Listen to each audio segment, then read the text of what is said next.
السلام عليكم ورحمة الله وبركاته. الحمد لله نحمده ونستعينه ونستغفره ونعوذ بالله من شرور أنفسنا ومن سيئات أعمالنا. من يهده الله فلا مضل له ومن يضلل فلا هادي له. وأشهد أن لا إله إلا الله وحده لا شريك له، وأشهد أن محمدا عبده ورسوله. أما بعد، فإن خير الحديث كتاب الله، وخير الهدي هدي محمد صلى الله عليه وسلم، وشر الأمور محدثاتها وكل محدثة بدعة وكل بدعة ضلالة. بسم اللہ الرحمن الرحیم۔ عمدۃ الفقہ، عمدۃ الفقہ میں کتاب الرضا ہم لوگ پڑھ چکے ہیں، اور آج جو فصل ہمارے سامنے ہے اس میں رضاعت سے متعلق ہی کچھ مسائل کا ذکر ہے۔ ہم لوگ رضاعت کے جو بنیادی مسائل ہیں، رضاعت کے جو بنیادی مسائل ہیں وہ ہم لوگ پڑھ چکے ہیں، اور اسی طرح کچھ ایسے مسائل جو امکانی ہیں یا پھر نادر ہیں وہ بھی ہم پڑھ چکے ہیں۔ تو اس باب میں جو ہمارے سامنے کھلا ہوا ہے، اس فصل میں ایسے ہی کچھ مسائل ہیں جو کہ امکانی ہیں اور پھر جو نادر ہیں۔ تو جو ان مسائل کے تعلق سے جتنا ہم پڑھ چکے ہیں کتاب الرضا میں وہ کافی ہے، اس لیے ہم لوگ اگلے سبق کی طرف بڑھتے ہیں۔ اس فصل کو چھوڑ کر ہم لوگ اگلے سبق کی طرف بڑھتے ہیں، کیونکہ کتاب الرضاعت کے جو بنیادی مسائل ہیں الحمدللہ وہ ہمارے سامنے آ چکے ہیں۔ اب یہ کچھ نادر اور امکانی مسائل ہیں، تو اس کے مقابلے میں جو دوسرے بنیادی ابواب ہیں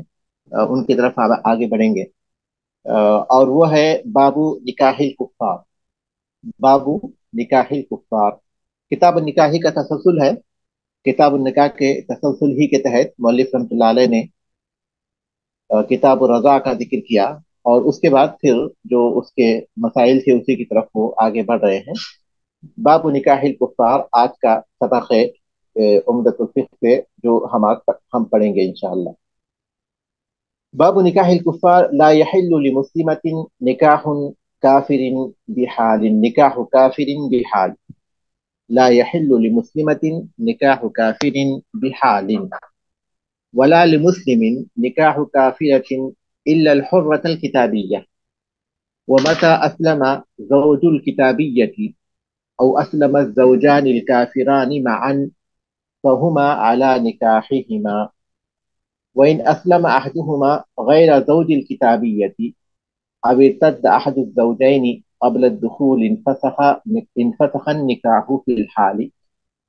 وإن كان ذلك بعد الدخول فأسلم الكافر منهما في عدتها فهما على نكاحهما، وإلا تبين وإلا تبينا، الف کے ساتھ ہونا چاہیے، اس میں الف کے بغیر ہے تو اس کو درست کر لیجئے۔ وإلا تبينا أن النكاح انفسخ منذ اختلف دينهما وما سمى لها، یا پھر وما سمي لها، وما سمى لها وهما كافران قبضته من كفهما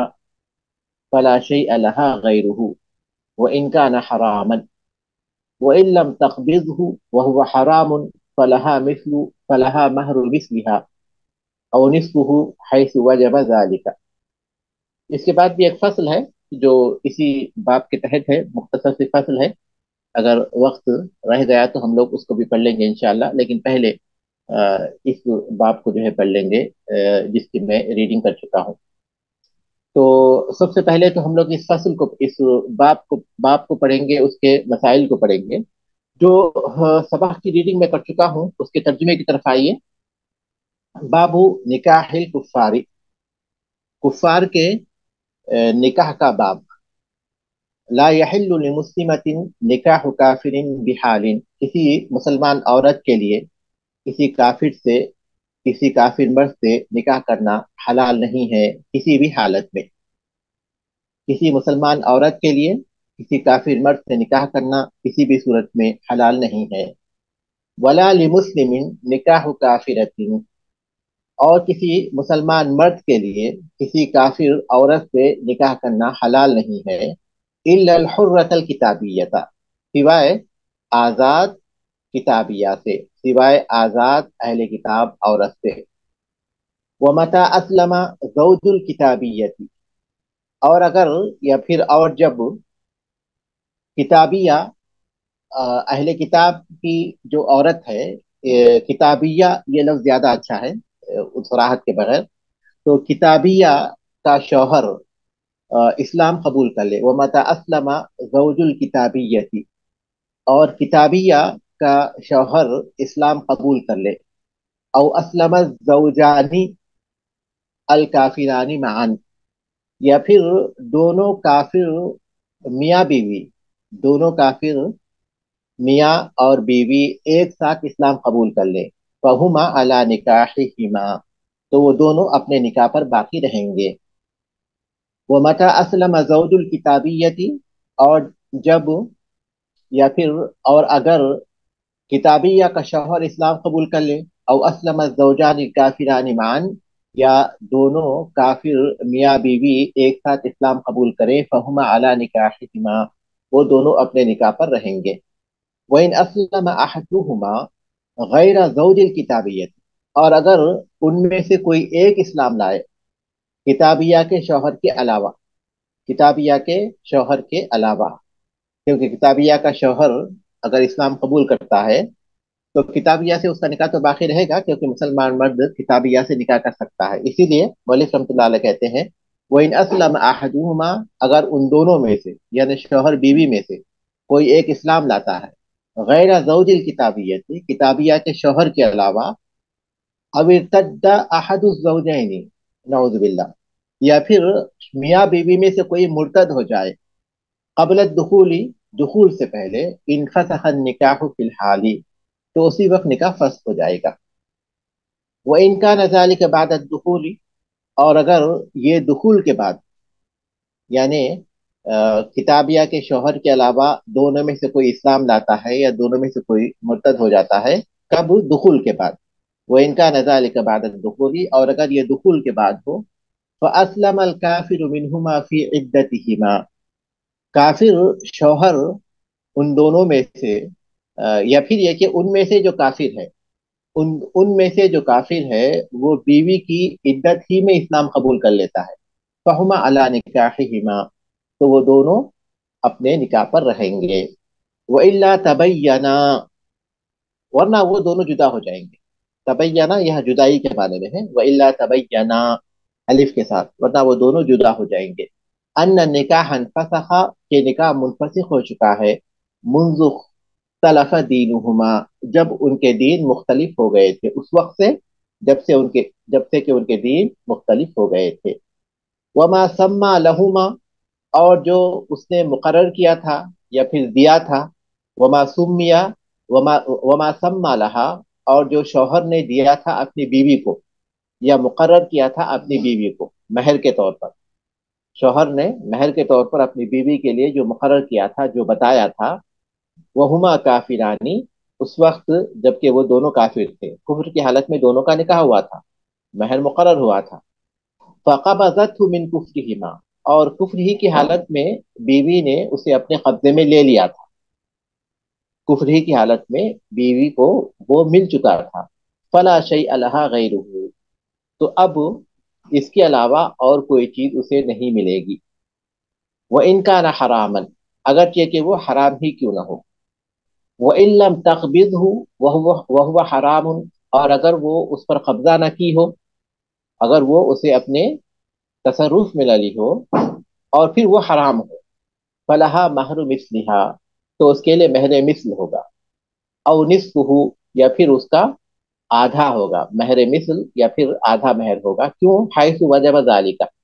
جیسے وہ واجب ہوتا ہے، جس انداز سے، جس طریقے سے واجب ہے مہر مثل یا پھر آدھا، اس طرح اسے ملے گا۔ یہ باب کے عبارت تھی۔ اب آئیے باب نکاح الکفار کی جو عبارت ہے اس کی شرح کریں۔ کافروں کے نکاح کا باب۔ کافروں کے نکاح آپس میں صحیح ہیں اگر وہ ان کے مذہب کے مطابق ہوتے ہیں، ان کے مذہب میں اس نکاح کو صحیح مانا جاتا ہے تو اس نکاح کو صحیح سمجھا جائے گا۔ وَامْرَأَتُهُ حَمَّالَةَ الْحَطَبِ، اللہ تعالیٰ نے ابو لہب کی بیوی کے بارے میں کہا